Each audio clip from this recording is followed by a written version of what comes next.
The bank had changed the locks at noon, so by the time Faye Ostrander drove back from the storage unit, the key in her hand fit nothing, and she stood on the porch of the house she had lived in for 11 years and looked at the little brass box the locksmith had screwed over the knob and understood that the house was no longer a place she was allowed to be.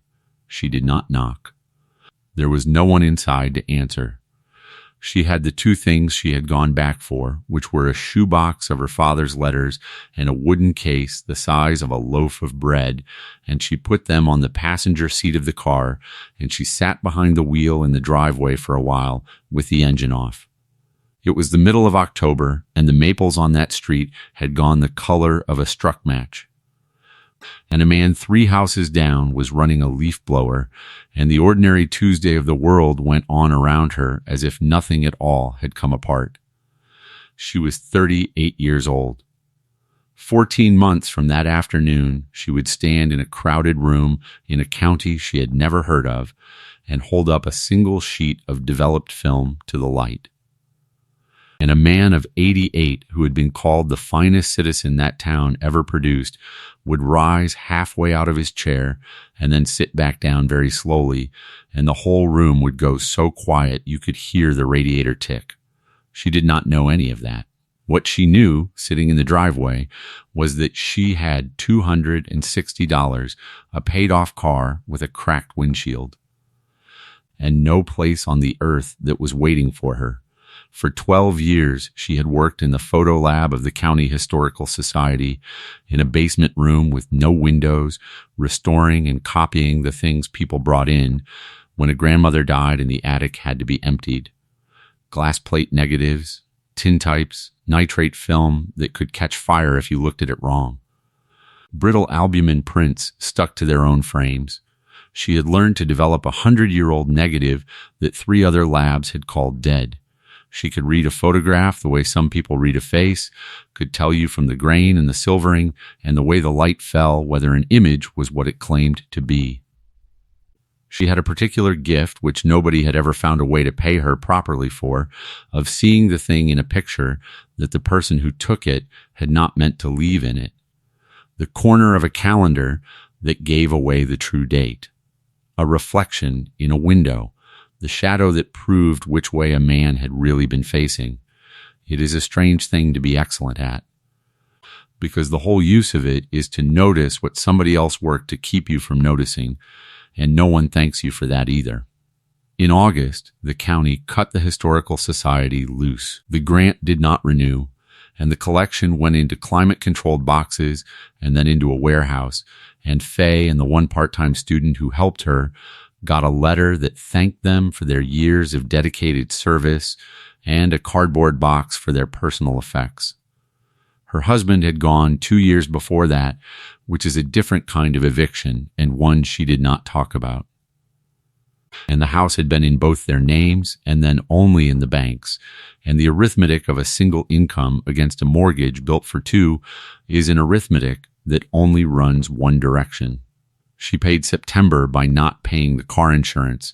She paid the first half of October by selling her enlarger, a beautiful old thing she had rebuilt herself, to a man who lowballed her because he could see in her face that she had to sell it.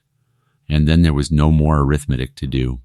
She slept 4 nights in the car in the parking lot of a truck plaza off the interstate because it was lit and it had a bathroom that opened at 5, and on the 4th night, because she had shut off everything on her phone plan except the part that was free.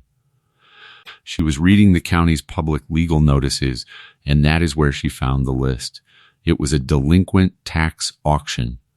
A county 200 miles to the south, back in the coal country where the roads stopped being straight, was selling off 40 some parcels it had seized for unpaid taxes, and most of them were exactly what you would expect, which is to say a hillside nobody could build on, and a burned-out mobile home, and a sliver of bottomland that flooded every spring. The county did not want the parcels. The county wanted the taxes back on the books. The minimum bid on most of them was whatever was owed, and on the oldest ones what was owed had been sitting so long, uncollected, unreassessed, that the number had gone strange and small. Parcel 31 was a building. It was described in the flat cruelty of county shorthand: structure, frame A into brick, 2-story, former commercial, roadie gap, condemned, sold AS is where is. No warranty of title or condition. Purchaser assumes all risk A&D liability. The minimum bid was $7. She read that line 4 times, and each time she expected the number to grow a 0 while she was not looking at it. There was a single photograph attached to the listing, taken from across the street on an overcast day, and she opened it with 2 fingers on the cracked glass at midnight in a truck plaza, and the habit of 12 years took her straight into it the way it always did. A narrow building on a corner, 2 stories, brick on the ground floor and clapboard above, with a false front squared up against the sky the way they built them when a town was young and hopeful. There was a bay window on the 2nd floor, a big canted studio window facing north, the kind a portrait photographer builds so he can work by daylight, and the glass in it was intact and black. Over the ground floor front, painted on the brick and gone almost to a ghost, were letters she had to tilt the phone to catch: Whitcomb. And under that, smaller, portraits A&D views. She sat up straighter in the car seat. She knew what a photographer's building looked like from the inside before she had ever set foot in this one, because she had spent 12 years cleaning up the work of men like the one who had painted his own name on that brick, and she knew that a studio with a north window and a name that old had a darkroom in it somewhere. And she knew that a darkroom is the one room in any building that a photographer builds without a single window on purpose. The auction was in 9 days. Roadie Gap, West Virginia. She looked it up on the free part of her phone. Population 1,590, and that was from a census she suspected of being generous. A coal town in a fold of the mountains. One seam still worked. A high school and a bank and a war memorial and a road called the Varick Pike, and a whole page of search results that were all the same handful of facts copied from one another, the way small-town facts always are. She could not find the studio anywhere. Not a mention.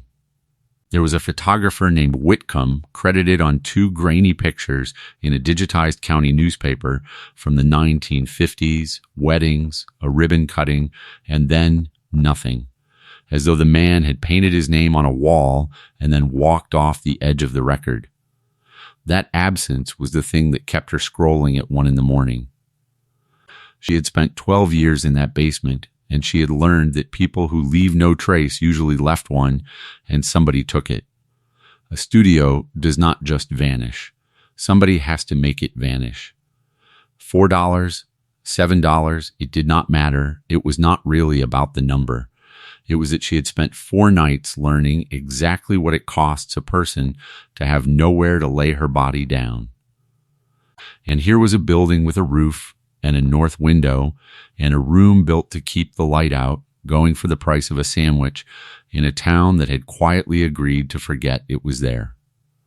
She counted the money in the wooden case on the passenger seat, which was not money. It was her father's watch and her own loop and a set of camel hairbrushes.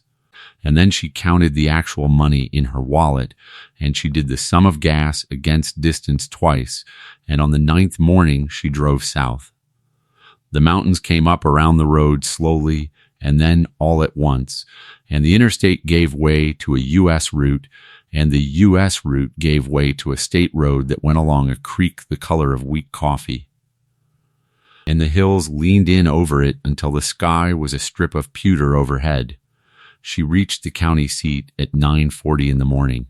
The auction was in a room in the basement of the courthouse with a drop ceiling and a coffee urn, and about a dozen people in it, most of whom were there for a single parcel of river bottom that somebody thought they could put a dollar store on.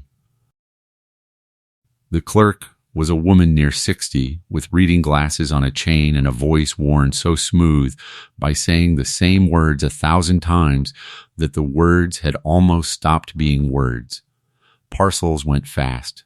Hillside, hillside, the burned mobile home. The flooding bottomland, which took 11 minutes and a small war between two men who clearly hated each other. Then most of the room got up and reached for their coats, and the clerk read Parcel 31 to the 6 people who were left. Structure, frame, and brick. 2-story. Former commercial. Roadie Gap. Condemned, $7. Faye raised her hand. She had rehearsed a sentence in the car and did not say it. The clerk looked at her over the top of the glasses, and the men who were putting their coats on stopped putting their coats on. $7, the clerk said. Do I hear any advance on $7? She did not. A man near the door made a small sound through his nose, the sound a man makes when he has decided something about you and wants you to hear him decide it, and he said something low to the man beside him, and they both looked at her. And then they went out into the hall, and their voices went off down the corridor and around a corner and were gone. Sold, the clerk said, at $7, and then she did a thing she had not done for any other parcel that morning, which was that she took her glasses off. You know what that building is, honey? It's a photographer's studio, Faye said. It's got a north window. The clerk looked at her for a moment with an expression Faye could not read, and then she put the glasses back on and stamped the page. It's a building nobody has bought in 50 years, she said. You'll want to know that going in. Faye paid in ones. She had the exact 7 singles folded in her coat pocket, because after 4 nights in a car, she knew to the dollar what was in every pocket she owned. The clerk made her sign in 4 places, and one of the places was a paragraph set in bold type that said the purchaser accepted the structure in its present condition and released the county from every claim arising out of that condition. And Faye read every word of it slowly, because 12 years of restoring documents had taught her that the sentence nobody reads is always the sentence that somebody wrote on purpose. There is a demolition order on that parcel, the clerk said, sliding the deed across. It's an old one, but it's live. You didn't buy a building, exactly. You bought a building with a clock running on it. How long is the clock? That's between you and the county inspector, and I'd not go pestering him about it if I were you. She held the paper down under 2 fingers for a second before she let it go, the way you hold something down that might blow away. And she said, without looking up, Roadie Gap's a long way in. You be careful what you go stirring up down there. Some of those old families don't care for a stranger with a shovel. Then she took her fingers off the paper and called the next parcel, and Faye walked up the basement stairs and out into a courthouse parking lot in the thin gold light of an October noon, holding the deed to a building in a town she had never seen, and she stood there and laughed once, out loud, at nothing, which was the first sound of that kind she had made since August. Roadie Gap came at her the way those towns do, which is to say it did not announce itself, and then it was simply there, around a curve, in the bottom of a fold where 2 creeks met. The road dropped, and the hills stepped back, and there was a main street with buildings shoulder to shoulder down both sides of it, and a stoplight that blinked yellow because the town had decided it was not worth the electricity to make it do more, and behind the buildings on the east side the mountain went straight up, dark with timber, and you could see the gray scar of an old bench cut where the coal had come out of it decades back. There was a bank with columns too grand for the money behind them, and the columns had Varick cut into the stone over them. There was a high school up on the hill with a sign that said home of the Varick field miners. There was a war memorial in a triangle of grass where the 2 creeks met, and a road sign at the far edge of town that thanked you for visiting Roadie Gap, and it too, when she passed it later, turned out to have been given by the Varick family, whose name in that town was less a name than a kind of weather you lived inside of without noticing. She found the corner of Depot Street and Salt Alley without looking for it, because the building told her where it was. The listing photograph had lied by being small. In person, the studio did not sit on its corner so much as lean into it, narrow and tall and stubborn, 2 stories of brick going up to a squared false front, and the whole north face of the second story was that great canted window. 12 panes wide and 8 high, milky with 50 years of grime, but every pane of it still in the frame, angled up at the gray sky to catch a light that no longer had any reason to fall into that room. The ground floor front was boarded, sheets of plywood gone silver and warped at the corners, and over them, on the brick, the ghost letters, Whitcomb, and under it portraits, A&D views. And under that, so faint she had to stand in the street to catch it, established 1949. There was a steel door in the side on the salt alley face, with a hasp and a padlock the color of dried blood, and a notice on it in a plastic sleeve the weather had gotten into anyway. She read it through the fogged plastic. Notice of condemnation. Do not occupy. Structurally unsound. And a date and a signature she could not make out, and the small county seal pressed into the corner. She stepped back off the curb into the empty alley to see the whole of it, and she tipped her head back and looked at the north window, and she thought, standing there, that in 12 years of handling other men's photographs, she had never once stood inside the room where any of them had been made. There was a drugstore 40 yards up Depot Street with a hand-painted sign and a modern beer cooler humming in the window, and she went in for a hasp cutter she could not afford and came out with a hasp cutter and a headlamp and a package of nitrile gloves, and while the young man at the register rang her up, he was looking past her shoulder, out the window, at the corner. "You're the $7, he said. It was not unfriendly. He was maybe 26, with a soft build and a denim shirt buttoned to the neck and a camera, an actual film camera, an old black one, sitting next to the register on a folded cloth where a person keeps a thing he is working on. His name, when she caught the tag, was Tobin. "Word went around at about 10 this morning, he said. "Doreen at the courthouse is my aunt's cousin. She said a lady from up north bought the Whitcomb place and knew it was a studio before anybody told her. I could tell from the listing," Faye said. "The window." Tobin's eyes came off the corner and onto her, and something in his face changed, sharpened, the way a person's face changes when you say a word in a language they did not think a stranger would speak. "You know photography," he said. "I know photographs," she said. "It's a little different." He rang the hasp cutter without looking at it. "Nobody's been in that building since before I was born," he said. "It comes up every so often. Somebody buys it. And then?"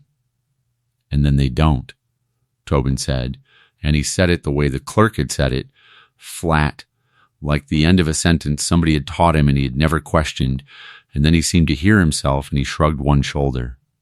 "It's just a thing people say. Careful of the floor up there, though. That part's real." And he stopped and put the cutter and the gloves and the headlamp into a paper sack, and then he said, in a lower voice, not looking at her, "If anybody asks you what you're doing, you're fixing it up to sell. That's all. You're not digging into anything. You just want to flip it. Why would anybody ask?" "They won't," Tobin said too quickly, and rang the drawer shut. The padlock had been on that hasp so long it had become a kind of mineral, and the cutter did not so much sever it as crush it, and when Faye hauled the steel door it came open 4 inches and jammed against a dune of 50 years of grit and dead leaves and mousework packed against the inside of it. She put her shoulder to it, and it gave, and the building let out its breath against her face. It was not the smell she had braced for. It was not rot. It was cold plaster and old paper, and under that, unmistakable to her after 12 years, the flat mineral ghost of photographic chemistry, hypo and developer, soaked so long ago into the wood of a room that it had become part of the wood. She stood in the doorway and breathed it, and felt something turn over in her chest that she did not have a name for. Then she switched on the headlamp and went in. The ground floor was one long room. A counter ran across the front third of it, and behind the counter, the plaster walls still held the sun, faded rectangles where framed portraits had hung in ranks, dozens of them. A whole town's worth of weddings and graduations and stiff-collared grandfathers, all gone now, the pictures taken down, and the ghosts of their frames left behind like the chalk outlines of something. There was a cast iron register on the counter with the drawer standing open and empty. There was a display case with the glass broken out of it. On the back wall, a doorway with no door led into a rear hall, and off the hall she found what had been a small office, and a storeroom with empty shelving, and the bottom of a boxed staircase that went up into the dark. The stairs were oak, and they held her without a sound, because they had been built by people who built things to outlast themselves. And she went up them on the edges with her hand flat on the wall, the way a lifetime of old buildings had taught her, and at the top the north window was waiting. It filled the whole front of the upstairs with a gray, even, sourceless light, so that the room did not need her headlamp at all. This was the studio proper. A wide floor. Worn pale down the center where 50 years of feet had walked from the door to the posing spot and back. Against one wall, a painted canvas backdrop still hung from its roller, a soft imagined landscape of columns and a balustrade and a distant blue hill, faded to the colors of a thing left in a window. A posing chair with a carved back stood where it had been left, angled to the light. A headrest stand, that iron thing on a heavy base that used to hold a sitter's skull still through a long exposure, lay on its side in the corner like a fallen bird. And along the inner wall, the wall with no windows, the wall that backed against the mountain, ran a partition, and in the partition there was a door, and the door was where the trouble was. It was a heavy door, and it had been a darkroom door. She could see that at once, because it was built into a little light trap vestibule, a short blind passage meant to let a person in and out without ever letting the daylight follow. But somebody at some point had taken the darkroom door off its hinges and stood it aside against the wall and had filled the doorway it left, edge to edge, with concrete block. 8 courses of it, gray, laid by a pair of hands that were not a mason's hands and had not cared to become one, the mortar squeezed out between the blocks and never struck, run down the face of the block in dried gray tongues and left there. Because whoever laid it up knew that no one was ever going to look at this wall again. Faye stood in front of it in the north light with her headlamp off, and she understood the thing about it in her body before she understood it in her head, the way you understand a wrong note. You do not brick up a doorway to store things behind it. You store things behind a door, because a door is a thing that opens. Somebody had bricked a darkroom shut and then leaned the darkroom's own door beside the wall so that anyone who came up here in the next 50 years would think, if they thought anything, that the little blind passage had always just ended in a wall. She did not touch it that first day. She had learned in 12 years of other people's ruined things that the first thing you do is not the thing your hands want to do. She stood there until the north light started to go, and then she went back down the oak stairs and out the steel door and sat in her car at the curb with the building over her like a held breath, and she slept sitting up, and she woke before 6 because a county pickup with an orange bar on the roof had pulled in nose to nose with her, and a man was standing in her headlights writing something on a clipboard. He was in his 50s, wide, in a canvas coat over a county polo, with a gray mustache and the patient, unbothered face of a man who has been cussed at in a great many parking lots and long ago stopped taking it personally. His name, stitched over the pocket, was Hodge. "You'd be the buyer," he said, not a question, when she rolled the window down. Merle Hodge, County Building Office. "Come on out. This goes quicker if you can see what I'm pointing at." They stood in the cold on Salt Alley, and Merle Hodge pointed at things for 20 minutes. The parapet on the alley side where the brick had let go, and there was a bow in it you could see once he held up a plumb bob beside it. The sill under the great north window, soft as bread where the water had been getting in. The back corner where the downspout had been dumping into the same square yard of foundation for 40 years, which is how you take a building apart with nothing but water and time and no hurry at all.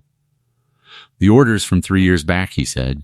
It's nothing personal. That parapet lets go in a hard freeze, and it comes down on a sidewalk where the school kids cut through.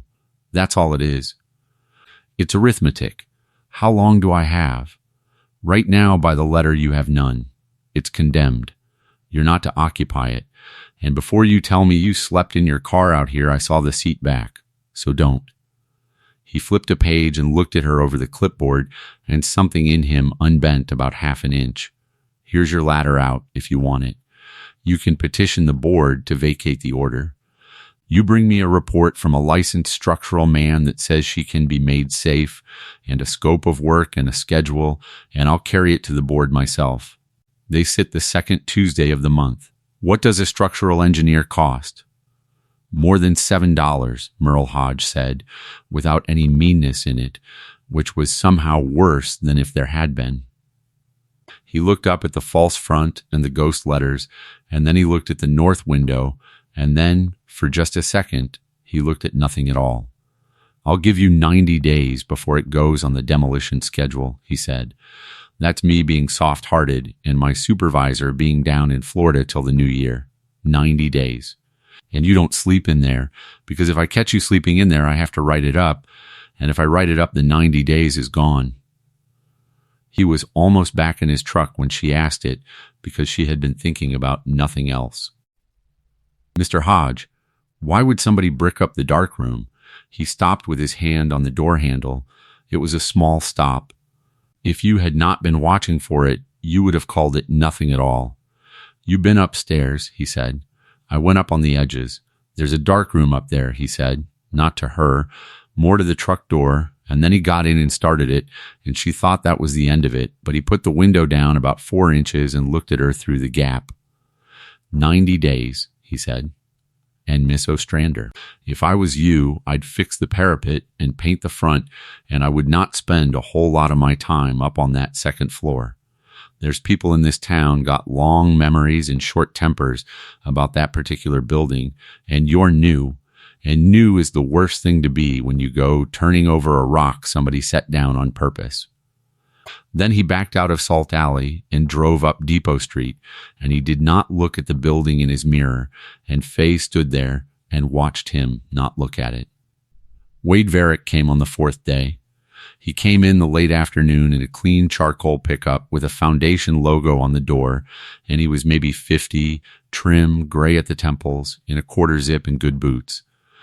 And he got out and put his hand out from 10 feet away, so she had all the time in the world to see it coming, which is a manner that certain men are raised into. You bought my grandfather's headache, he said, and he smiled, and the smile was warm and easy and practiced, and Faye understood at once that this was the most powerful man she had met in that town, and that he had come to her instead of summoning her, and that he wanted her to notice the courtesy of that. Wade Varick. My family's been trying to get shut of that corner for 30 years. He walked her around the building. He knew it better than she did. He put his palm flat on the brick at the base and told her the Varricks had built half of Depot Street when the mine was young, that this corner had been a going concern once, that his grandfather had always said the Whitcomb place was a hazard and an eyesore and ought to have come down before Wade was born. He was charming, and he was fluent, and he never once looked up at the north window. And Faye, who had spent 12 years learning to notice what a person worked to keep out of the frame, noticed that. I'll be straight with you, because you'll hear the talk anyway, he said. The foundation wants that lot. We've wanted it for years. We can't get clear title, because the ownership on it went into a hole back in the 70s, and nobody could ever climb down after it. And now a lady from up north buys it for $7 at a tax sale, and Honestly, I laughed when I heard, because it is the first time in 3 decades anybody has been able to actually own that ground. Then he made his offer. $11,000 cash for the parcel as is this week. He said the number, and then he stood there and let it sit in the cold air between them, because he knew. The way men with money always know exactly what $11,000 sounds like to a woman who has 260, and it went through Faye like heat. $11,000 was a deposit and 6 months of rent. It was a door that locked and a bed that was hers and a shower nobody was letting her use as a favor. The arithmetic of it ran through her so fast and so hot that she had to look away from him, and the only thing on that corner tall enough to look at was the north window, gray and blind, up under the false front. "Can I ask you something?" she said. "What's behind the wall in the darkroom?" Wade Varick looked at her. For the first time in 20 minutes, he was still. "What wall?" "Somebody bricked the darkroom shut. Block, laid by hand, a long time ago. I wondered if you knew why," and she watched him decide in about a second and a half to keep smiling. "Old buildings," he said. "People wall off a damp room instead of fixing it.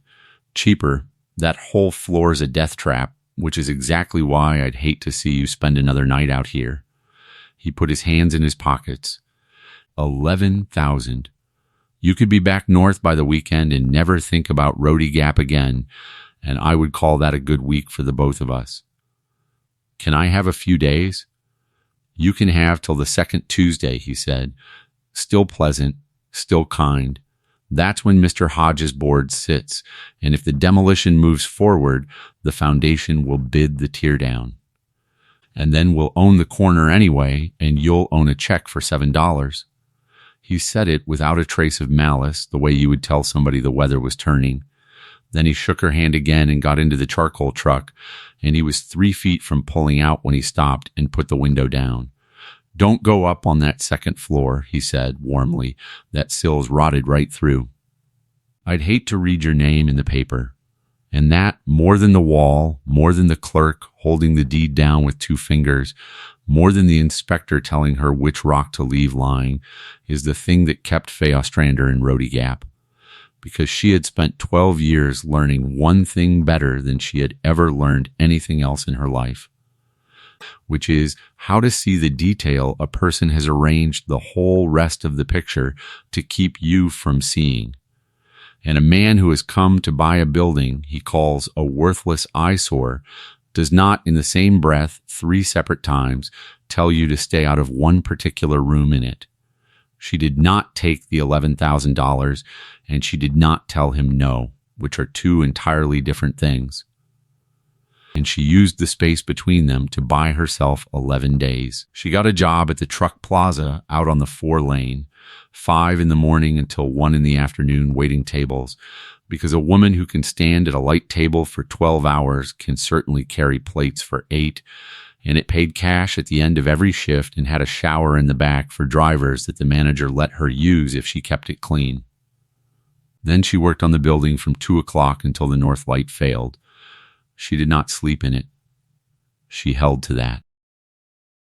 And she started asking carefully, the way you turn over a stone with your fingers and not your whole hand, about a photographer named Whitcomb, and she learned very quickly that there are 2 kinds of silence in a small town, and that the first kind is the silence of people who do not know, and the second kind is the silence of people who know exactly and have decided together a long time ago not to.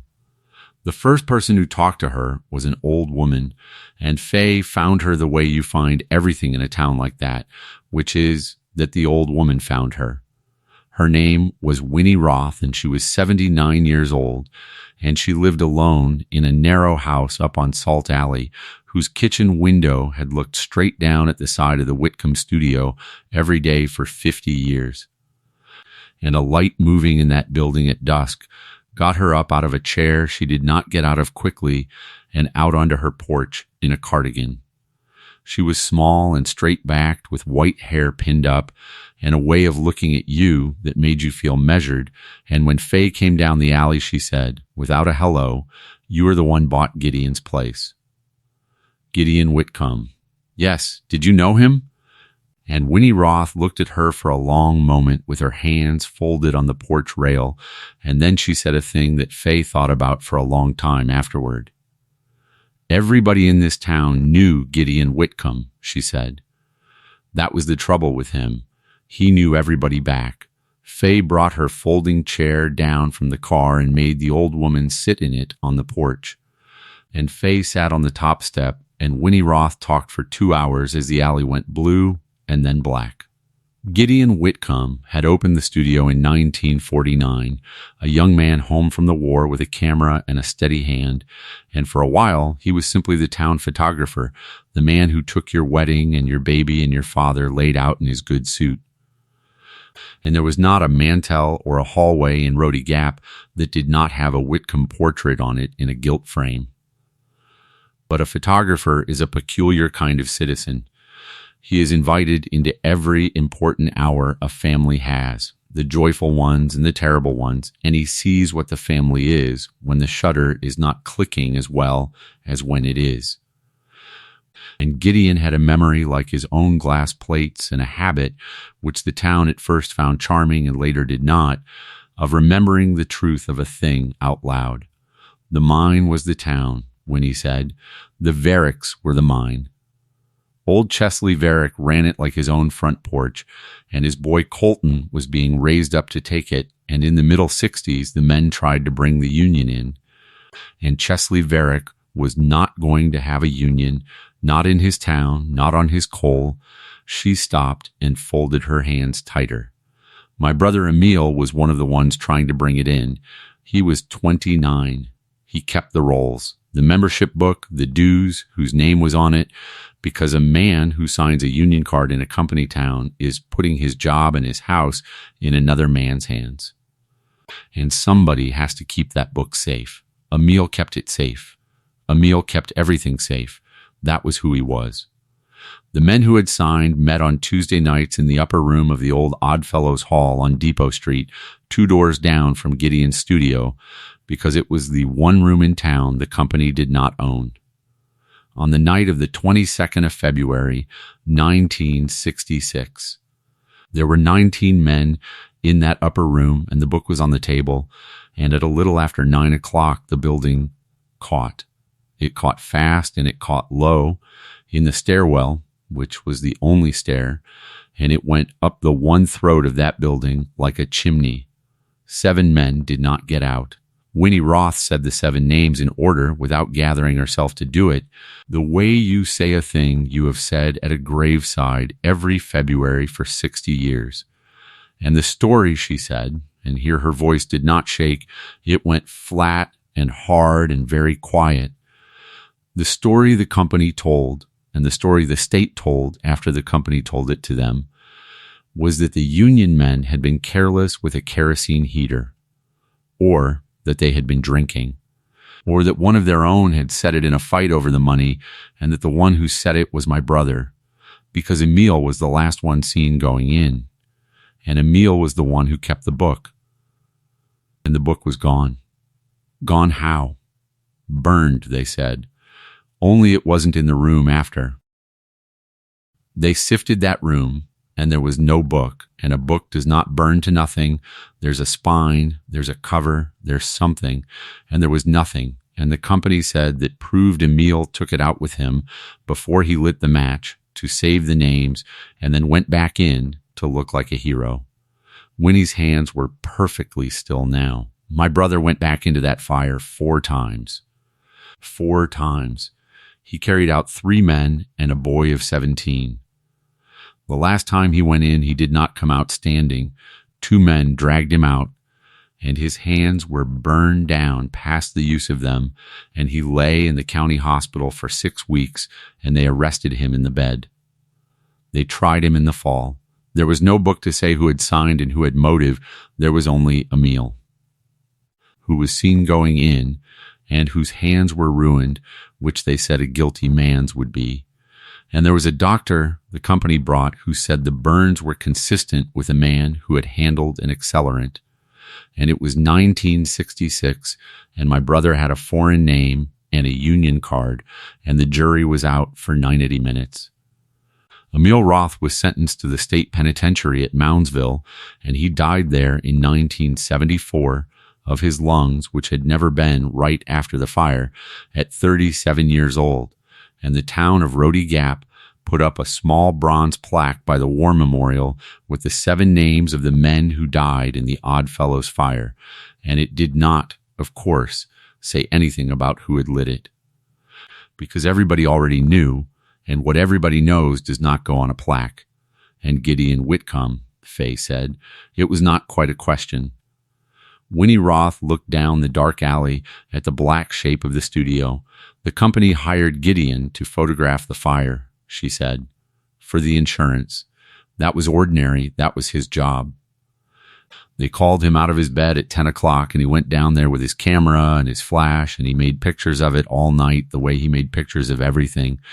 And about a week later, Gideon Whitcomb came to my mother's house, and he sat in our kitchen, and he told my mother that he had made a photograph that night that the company did not want made, and that a man had come to his studio and offered to buy every plate from that fire, and that when he said no, the man had told him he would be sorry, and that he, Gideon, was going to keep those plates somewhere safe until the world was ready to look at them, and that my mother should hold on, and one day it would come right. Winnie's voice did not break, but it thinned, like a wire pulled. My mother held on for 11 years. Gideon held on longer, and nothing ever came right. Within a year of the trial, the talk in this town had turned on Gideon Whitcomb the way it turns on a man they need to stop believing. He drank, they said. His pictures were double exposed, they said. He'd lost his eye. He made things up. He saw things that weren't there. His business dried up to nothing because who lets a fraud photograph their daughter's wedding? And one day in 1978, the bank called his note, and Gideon Whitcomb closed that studio and moved into 2 rooms over the feed store, and he told anybody who would still listen, which by then was nobody, that the pictures were safe and the truth was coming, and he died in 1983, and everybody agreed it was the drink and the disappointment, and that he had been, at the last, a sad and dishonest old man. You didn't believe that. I stood at that man's grave, Winnie Roth said, and I was the only one from either family who did. Because my family was the arsonist's family, and his family was the fraud's family, and in a town this size that is the same graveyard nobody visits. She turned her head and looked at Faye full on. There's a room in that building nobody's been in for 50 years. You know that. That's why you're up here at night with a light. Everybody in this town knows there's a sealed room in Gideon Whitcomb's studio, and everybody in this town has spent 50 years being very careful never to wonder out loud what's in it. Because if it's nothing, then Gideon was a liar, and we were right to let them hang my brother. And if it's something, she stopped. If it's something, Faye said, then every soul in Rhodey Gap over the age of 60 has spent their whole life standing on top of it, keeping it down. The next morning, Faye Ostrander went up the oak stairs with a $5 drilling hammer and a masonry chisel and a dust mask that Tobin from the drugstore had put in her sack without charging her and without saying why, and she stood in front of the brick door in the north light, and she did not swing right away. She photographed it first, the whole wall, and the mortar tongues. And the darkroom door leaned against the wall beside it with its little red safe light still screwed to the top of the frame, because 12 years in a records basement had taught her that the first thing you document is the thing before you touch it. Then she set the chisel in the dead soft mortar of the top course, and she swung. Concrete block laid dry-handed by an amateur comes apart 1 block at a time if you are patient, and Faye was the most patient person that building had seen in 50 years. The mortar was bad, and it had been bad the day it was mixed, and the blocks came loose almost politely, and by the middle of the afternoon there was a dark gap along the top of the doorway. And cold air came out of it across her face, air that had been shut in a lightless room since before she was born, and it smelled of hypo and silver and old paper and something like pennies, and she stood there with her heart going and did not put her head through. She took the whole top row out, and then the next, and by the time the north light started to fail, there was a hole the size of a car window in the middle of the wall, and she got the headlamp and she sat down on the studio floor for a minute because her legs had their own opinion about the moment, and then she stood up and put her head and the light through the hole. The darkroom was there, all of it. A long, narrow room built against the windowless mountain wall, and 50 years of absolute dark had kept it the way dark keeps things, which is completely. There was a sink, a long slate sink, dry, with the rubber hoses gone brittle and fallen. There was a workbench, and on the bench and in larger, under a shroud of dust so thick and so undisturbed it had stopped being dust and become a gray felt over everything, unbroken, without a single track in it, because nothing living had walked there in half a century. There were shelves of brown chemical bottles with the labels gone to lace. There was a drying line strung across the room with wooden clips still on it and a single sheet of photographic paper still clipped there, blank, that had waited 50 years to be a picture and never would be. There was a red safe light over the bench, and on the wall at the far end, against the mountain, stood a steel cabinet. It was gray, chest high, 2 doors on a piano hinge, and it did not match one other thing in that room, because everything else in the room was the soft brown of age, and the cabinet was hard and plain and industrial, and across both its doors, stenciled in white letters 4 inches high, it said, "Negative file, Whitcomb Studio, do not expose." And through the hasp of it was a padlock, and the padlock was not brittle, and it was not 50 years old, and it did not belong to anything else in that building, and Faye Ostrander stood with her head through a hole in a wall and her light on that lock, and knew, the way you know a wrong note, that the lock had been put on from the inside. By a man who bricked himself away from his own life's work to keep it safe, and that she was the first person to look at it since. She did not cut it that night. She wanted a witness, and she wanted the witness to be old. And she wanted, though she could not have said why, for someone who had loved one of the dead to be standing there when the cabinet came open. She widened the hole until a person could step through it, and she swept a path across the felt of the floor, one careful path, documenting as she went, and then she went down and stood on Salt Alley in the dark under the studio, and up on the second floor, faint through the great north window where she had left the headlamp burning on the bench. There was a light in the Whitcomb studio for the first time in 50 years. Winnie Roth was on her porch. She had been on her porch every evening. She looked up at the lit window a long time, and she did not say anything, and after a while she went inside, and Faye understood that the old woman had waited 60 years and could wait one more night to know whether her brother had died a hero or the town had been right. She came in the morning at 7 in a wool coat with her hair pinned, and she brought Tobin from the drugstore because Faye had asked for a second witness and a person who understood a camera, and the 3 of them went up the oak stairs on the edges and stepped one at a time through the hole in the wall into the darkroom. Winnie Roth stood in the middle of that room with her hands folded and looked at the enlarger and the shelves and the single blank sheet on the drying line, and her face did a thing that Faye did not look at, because there are moments when the decent thing is to study your own boots. The hasp cutter took the padlock in one bite. Faye opened both doors of the cabinet at once, slowly, with the nitrile gloves on, and the doors swung out on their hinge with a sound like a held breath let go. Inside, standing on edge in slotted wooden racks, in gray paper sleeves gone soft at the corners, were glass plate negatives, rows of them. Faye counted them later, and there were 241. And every single one had been labeled by hand on the sleeve in a small, hard slanting pencil, a date and a place and a note, the way a man labels the work of his life so that it will make sense to someone after him.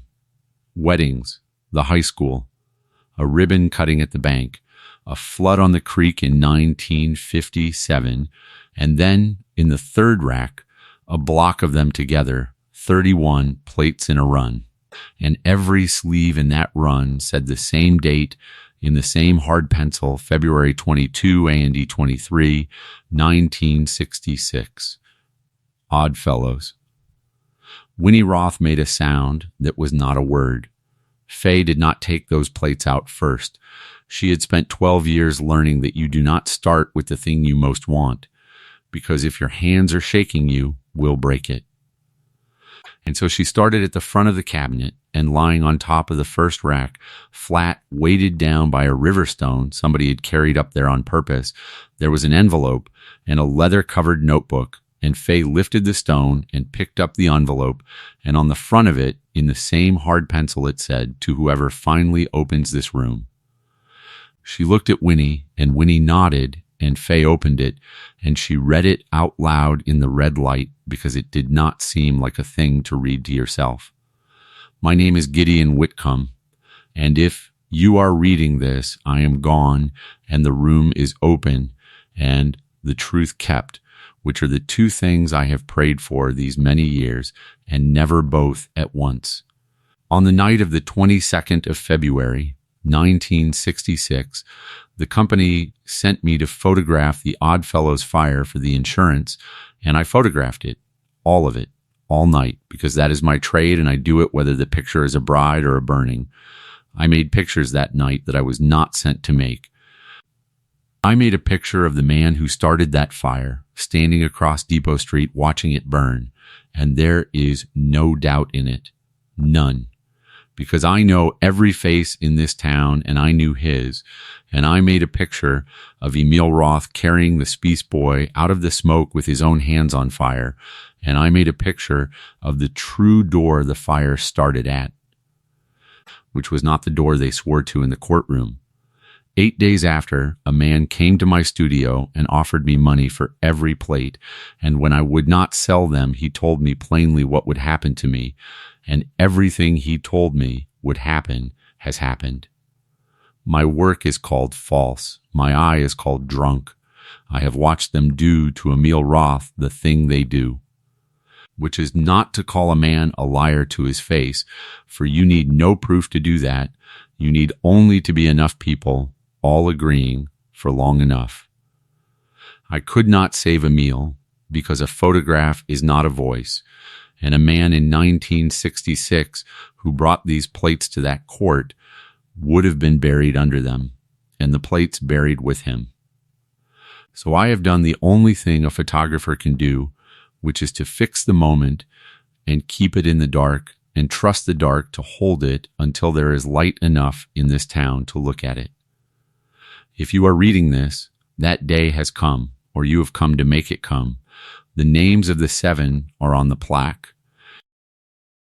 The name of the 8th is on this town, on the bank and the school and the road, and it is Colton Varick, and he set that fire to burn the Union Book, and it burned 7 men instead, and he has never lost one night of sleep over it because it has never once occurred to him that anybody was pointing a camera. Gideon Whitcomb, the 11th of June, 1978. Nobody in that red room said anything for a while. Down on Salt Alley, a truck went by, and somewhere a dog barked at it, and the ordinary morning of the world went on the way it had gone on, outside the driveway of a house Faye no longer owned, 200 miles and a lifetime to the north. Winnie Roth walked to the cabinet, and she put one hand flat against the cold steel of the open door. The way Faye had watched 2 old people in that town put their hands flat on that building like it was a horse, and she said, very quietly, to nobody, 60 years. Then she said, Show me my brother. Faye slid the plates out of the February run one at a time and held each up against the red safe light, reading them the way she had read 10,000 negatives in a windowless basement. Seeing them backward and in silver, the black's white and the white's black, the way only a person trained to it can. And they were all there. The building throwing its one throat of flame up into the snow. The engine and the men in a bucket line. And then the plate Gideon had labeled Emil, R, going back, fourth time. And Faye held it up and looked into it and had to hold it very carefully because her own hands had begun to shake after all. A young man, coat gone, coming out of a wall of smoke-bent double, and over his shoulder the slack shape of a boy. And the man's hands, his bare hands under the boy, were the hands of someone holding on to the one thing left in the world, and his face. Turned to the camera without knowing the camera was there was not the face of a man who had set a fire. It was the face of a man walking back into one. That's Emil, Winnie Roth said. She did not cry. She was long past the place where a thing like this makes you cry. She looked at the silver ghost of her brother for a long time, and then she said, "Show me the other one." And Faye slid out the plate that Gideon had labeled in his hard, flat pencil across the street, watching, I know his face, and held it to the light. And there, sharp, unmistakable, caught by a flash he never saw, a young man in a good overcoat stood alone on the far curb with the fire lighting one side of his face, apart from the bucket line, apart from the running men. Not helping and not fleeing, his hands at his sides and under his arm tucked flat and plain as a school book, was a ledger. "That's the book," Winnie Roth said. "That's the union book. That's the thing they hung on my brother for taking. He took it out of that room before he lit the match," they said. And there it is, under the arm of Colton Varick, across the street, watching it burn. Here is what a laid-off photo lab technician does with 240 one-glass plates and a leather notebook and a letter from a dead man. She did not rush. She did the things she had been trained across 12 years to do and had been thrown away for knowing how to do, which was to be more careful than the situation felt like it could bear. She could not print in that darkroom because there was no water and no power and would not be, so she did what her whole working life had prepared her for, which is to make a good thing out of insufficient means. Tobin had a digital camera and a copy stand he used for photographing old family pictures at the drugstore counter, and Faye built a light box out of a window and a bedsheet.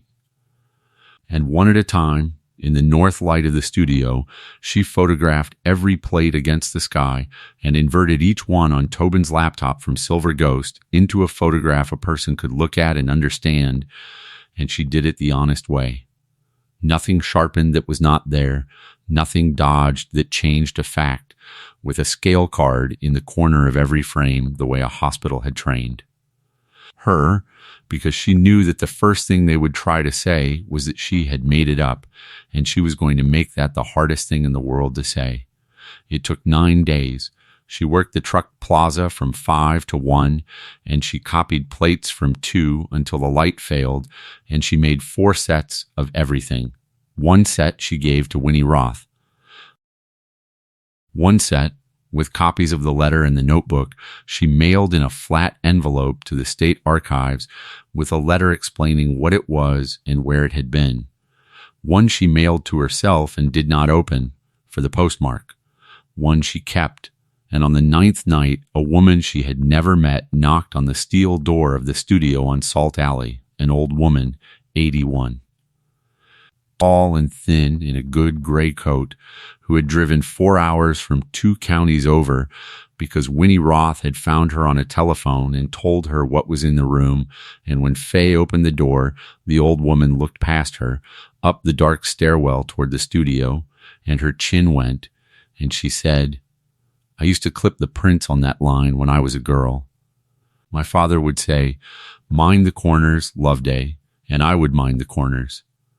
Loveday Whitcomb had left Rhodey Gap at 22, the fraud's daughter, and had not been back in 50 years, and she stood in her father's studio in the North Light with a copy of his letter in her two hands and read it through twice, and then folded it very small and held it against her chest.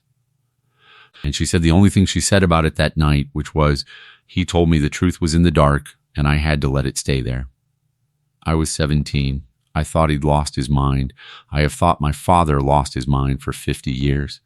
Faye took the plates and the notebook and the letter to the county building office on a Monday morning, and Merle Hodge listened to about a third of it, standing up at his own counter with a cup of coffee going cold in his hand. And then he set the cup down and did not pick it up again, and he said, "The board sits tomorrow night. The Varick Foundation filed last week to move your building from the demolition discussion column into the action column. They want it down before spring." He looked at her. "It'll be a full room. I'll put you on the agenda for public comment myself, and Miss Ostrander, I'd bring every copy you've got, and I would not leave the originals anywhere anybody knows about tonight." The town found out inside of a day, the way a town does. Wade Varick came back to the studio on Monday evening, and this time he did not put his hand out from 10 feet away. He stood in the alley with his hands in his pockets, and he raised his offer to $31,000, and he was not warm, and he was not cold either. He was frightened, and Faye heard it plainly, because fear is a thing you can hear in a voice the way you can see it in a face once you know to look. "Whatever's up there," he said. "It's 50 years old, and it's half a story, and it'll hurt a lot of people who never did anything. My family's given this town its hospital wing and its ball field and half its jobs, and you're going to come in from nowhere and set a match to all of it over a grudge that isn't even yours." "It's not a grudge," Faye said. "It's a photograph. I didn't make it." "Your family made it. The night they sent a man to take pictures and didn't think about what a camera does." She looked at him. "You didn't know, did you?" And Wade Varick did not answer that, which was its own answer, and he got in his truck and sat in it in the alley for a long moment before he pulled away. The thing Faye had not let herself think about until Winnie said it out loud on the porch that last night was that Colton Varick was not dead. He was 88 years old, and he had run the mine until it closed and the foundation after that, and he sat on the county historical board, and there was a bronze bust of him in the lobby of the high school that bore his name, and he was, by the near unanimous agreement of Rhodey Gap, the finest man the town had ever produced. He was the 8th name that was not on the plaque. He was still alive to hear it said. The board sat on the second Tuesday in the main courtroom at the county seat because the demolition petition and the vacate petition landed on the same night, and the room held 60, and there were 140. Standing along the walls and out the doors and down the stairs, they came from Rhodey Gap. Winnie Roth was there in the second row in her wool coat. Loveday Whitcomb was there beside her, 2 shunned old women sitting together in a courtroom for the first time in their lives. Tobin was there with his laptop. Merle Hodge was at the county table. Wade Varick sat in the third row with his hands flat on his knees, looking at nothing. And in the front row, on the aisle, in a wheelchair, with an oxygen line under his nose and a good camel coat over his shoulders and his white hair combed, was Colton Varick, who had asked to be brought because it had never once in his life occurred to him that a room could turn against him. Faye Ostrander had 5 minutes of public comment. She had a laptop and a small projector Tobin had borrowed from the high school, and a bedsheet that 2 men held up flat against the courtroom wall because the screen would not come down. She did not make a case. She had decided that in the car the way she had decided everything that mattered, alone at night. "My name is Faye Ostrander," she said. "I bought the Whitcomb studio for $7. In a room that was bricked shut for 50 years, I found 240 one-glass plate negatives made by Gideon Whitcomb, and a letter in his hand, and among them are the photographs he made the night of the Oddfellows fire, the 22nd of February, 1966. Your inquiry was told the union book burned and that Emil Roth took it and set the fire. I'm not going to argue with you. I'm going to show you 3 pictures and then I'll sit down." Then she pressed a key. The first photograph came up on the bed sheet, 6 feet tall, a young man bent double coming out of a wall of smoke with a boy over his shoulder and his bare hands holding on. And Faye said quietly, "That is Emil Roth, going back into the fire for the 4th time. The boy is the Spies boy. He lived. Somewhere in the room a chair scraped and was still. She pressed the key again. The second photograph came up, the true door, the origin the prosecution had sworn was somewhere else, and she said what it was and let it sit. Then she pressed the key the 3rd time, and the picture of the man on the far curb came up on the wall 6 feet tall, the good overcoat. The one side of his face, lit by the fire, the ledger flat and plain under his arm, and Faye Ostrander did not say the name. She had decided that too. She let 140 people look at a young man's face across 60 years, and she let them do the arithmetic themselves. And there is a sound a room makes when a great many people arrive at the same name at the same moment, and not one of them says it out loud. And the courtroom made that sound, and then it was so quiet you could hear the radiator tick. In the front row, in the wheelchair, Colton Varick rose. He got his hands on the arms of the chair, and he pushed himself half up out of it, staring at the wall at his own face, 60 years young, lit by a fire he had lit. And for a moment the whole room thought the old man was going to speak, was going to explain, was going to do the thing the powerful always do, which is to make the terrible thing reasonable. And then he sat back down, very slowly, and he did not say one word then or ever, because there was nothing to say that the photograph had not already said better, and the silence of Colton Varick in that chair was the loudest thing in the building. Wade Varick stood up. He was not asked to. He stood up in the 3rd row with his face gray, and he turned not to the board but to the room, to the town, and he said, "I did not know." His voice was not steady.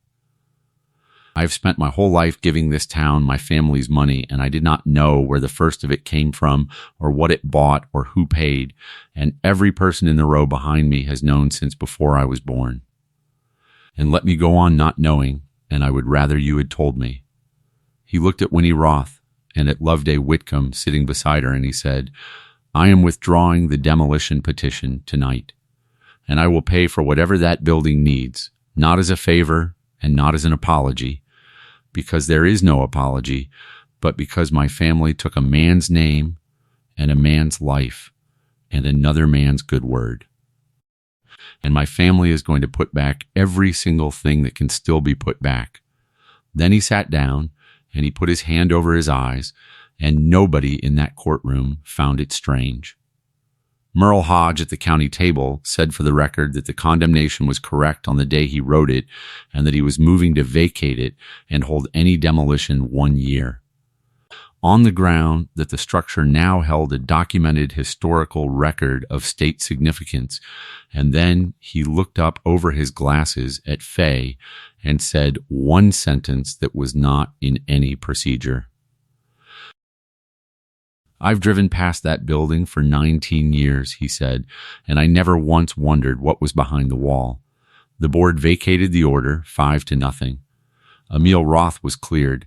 It took the state until the following autumn because the machinery that convicts a man in 90 minutes takes years to run backward, but the plates and the letter and the notebook went into the record. And a judge signed an order that used the word exonerated, and the small bronze plaque by the War Memorial has a second plaque beside it now, and the second one has Emil Roth's name on it, and under his name it says, he went back 4 times. He was innocent. The town is sorry." The name of Colton Varick came off the high school and off the road and out of the lobby, and the bust went into a box. And Colton Varick died the following February, 89 years old, in his own bed, warm, and nothing that happened in that courtroom moved a single ounce of him, and that is the part nobody tells you about a thing like this. He is not punished. He is only, at the very last, named. Gideon Whitcomb's name went the other way. It went onto the county historical register and onto the spine of a book the state archive made of his plates, 241 photographs of an American town looking at itself across 40 years, and Loveday Whitcomb, who had been the fraud's daughter for 50 years, drove home 2 counties with her father's letter on the seat beside her, and she came back to Rhodey Gap in the spring. And she helped Faye clip prints on the line in the studio where she had clipped them as a girl, minding the corners. Faye Ostrander lives in the Whitcomb studio. She fixed the parapet with Wade Varick's money and the north window with her own, and she rebuilt an enlarger the way she had rebuilt the one she'd had to sell. And she prints Gideon's plates one at a time and gives the prints back to the families whose grandparents are in them, for nothing, the way he never got to. Winnie Roth comes up the alley most evenings and sits in the folding chair in the north light and tells Faye who everybody in the pictures is, because she is 79 and she is the last one who knows, and Faye writes it all down. Every name, in a leather notebook, the way a man once labeled every plate so that it would make sense to whoever came after. The darkroom door is back on its hinges. The red safe light works. The great north window is lit most nights, and you can see it from the war memorial where the 2 creeks meet, one gold square up under the false front of a building a whole town spent 50 years being careful not to look at. If you stayed with this all the way to the end, thank you truly. This channel is mostly people sitting up late in a quiet house, and it helps to know the room isn't empty. So tell me where you're watching from tonight, and I want to leave you with the thing I have not been able to set down since I first held that letter up to the light. Gideon Whitcomb knew, on the night of the fire, exactly what he had caught. He could have burned those plates and kept his business and died a respected man. Instead, he chose to be called a liar for the rest of his life, and to be buried a fraud, and to trust a room full of dark to hold the truth longer than he could, on the pure faith that someday somebody would come who knew how to look. He was right, but he had to be dead to be right, and he never knew for certain that he would be. So here is the question I would sit with. If you knew the truth, and telling it would cost you everything, and being believed might not come until long after you were gone, if it came at all, would you fix the moment and trust the dark the way he did? Or would you tell yourself, the way most of us would, that a thing nobody will believe is the same as a thing that isn't true? Sit with which one is actually you. Next time on this channel, a man inherits a shuttered small-town movie house for $1 and finds the projection booth still locked from the inside, with the last reel it ever showed still threaded on the machine, and the reason that theater went dark on a single night in 1973 is still sitting in the film can beside it. Subscribe if you'd like to be there when that booth comes open. And in Rhodey Gap, it is dark now, and cold, and the 2 creeks are running together under the war memorial the way they have run since before any of them were born. And up on the corner of Depot and Salt, the narrow brick building stands square to the street with its shoulders set and its false front against the stars, and the ground floor is dark, and the great north window is gold.